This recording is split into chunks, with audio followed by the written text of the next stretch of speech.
بسم اللہ الرحمن الرحیم۔ السلام علیکم۔ حضرت موسیٰ علیہ السلام کی دعوت اصلاح اور بنی اسرائیل کے فرقے۔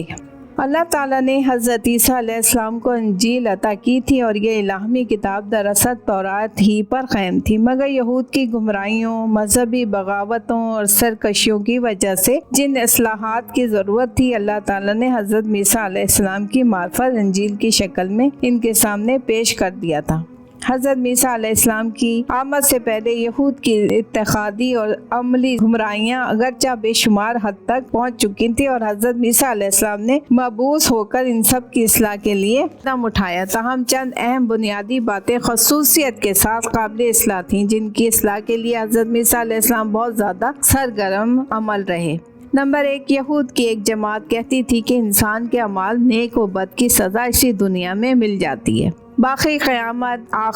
آخرت میں جزا و سزا، حشر و نشر، یہ سب باتیں غلط ہیں، یہ صدوقی تھے۔ نمبر 2، دوسری جماعت اگرچہ ان تمام چیزوں کو حق سمجھتی تھی، مگر ساتھ ہی یقین رکھتی تھی کہ وصولی علی اللہ کے لیے از بس ضروری ہے کہ لذت دنیا اور اہل دنیا سے کنارہ کش ہو کر جہاد کی زندگی اختیار کی جائے۔ چنانچہ وہ بستیوں سے الگ خانگاہوں اور جھونپڑیوں میں رہنا پسند کرتے تھے، مگر یہ جماعت حضرت موسیٰ علیہ السلام کی مبعثت سے کچھ پہلے اپنی یہ حیثیت بھی کھو چکی تھی اور اب تک دنیا کے پردے میں دنیا کی ہر قسم کی گندگی میں آلودہ نظر آتی تھی۔ ظاہر رسم و طریق، زاہدوں کا سخت ہونا، مگر خلوت گدوں میں وہ سب کچھ نظر آتا جن سے رندان بادہ خوار بھی حیا سے آنکھیں بند کر لیں، یہ فرائسیسی کہلاتے تھے۔ تیسری جماعت ان سب پر حاوی اور مذہب کی اجارہ دار تھی۔ اس جماعت نے عوام میں آہستہ آہستہ یہ عقیدہ پیدا کر دیا تھا کہ مذہب اور دین کے اصول کچھ نہیں ہیں، مگر وہ جن پر وسعت کر دیں، ان کو یہ اختیار حاصل ہے کہ وہ حلال کو حرام اور حرام کو حلال بنا دیں،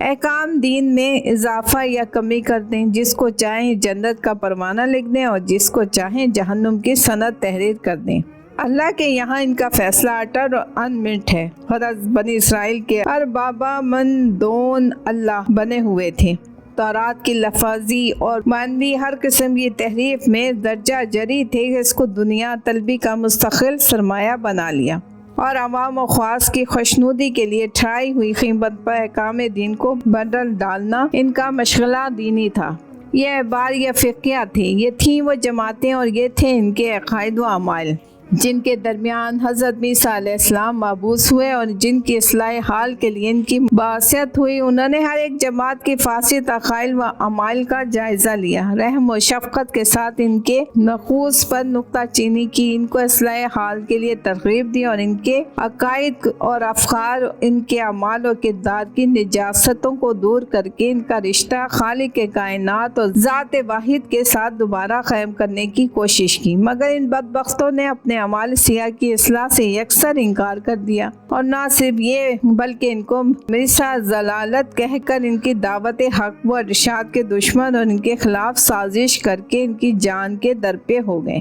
حضرت عیسیٰ علیہ السلام کی تعلیم حق کا خلاصہ گزشتہ بیانات میں ہو چکا ہے۔ وہ اللہ کے سچے پیغمبر، حق و صداقت کے داعی، دین مبین کے ہادی و مبلغ تھے، اور اللہ کے تمام سچے پیغمبروں کی طرح ان کی تعلیم بھی پہلی صداقتوں کی معیت اور وقت کے انفرادی و اجتماعی ضروریات کے انخلا و حوادث کے مناسب حال انجیل کی شکل میں اصلاح و انقلاب کے لیے منادی تھی۔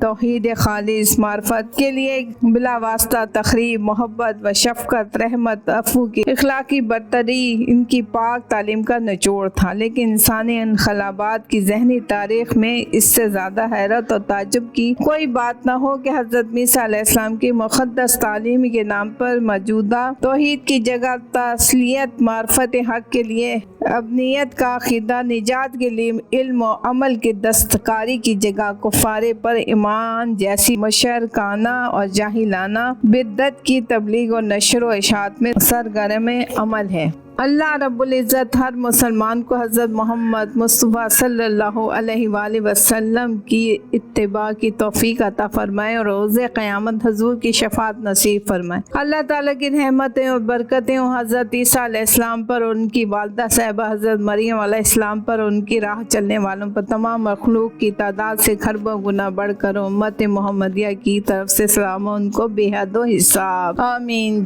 جزاک اللہ۔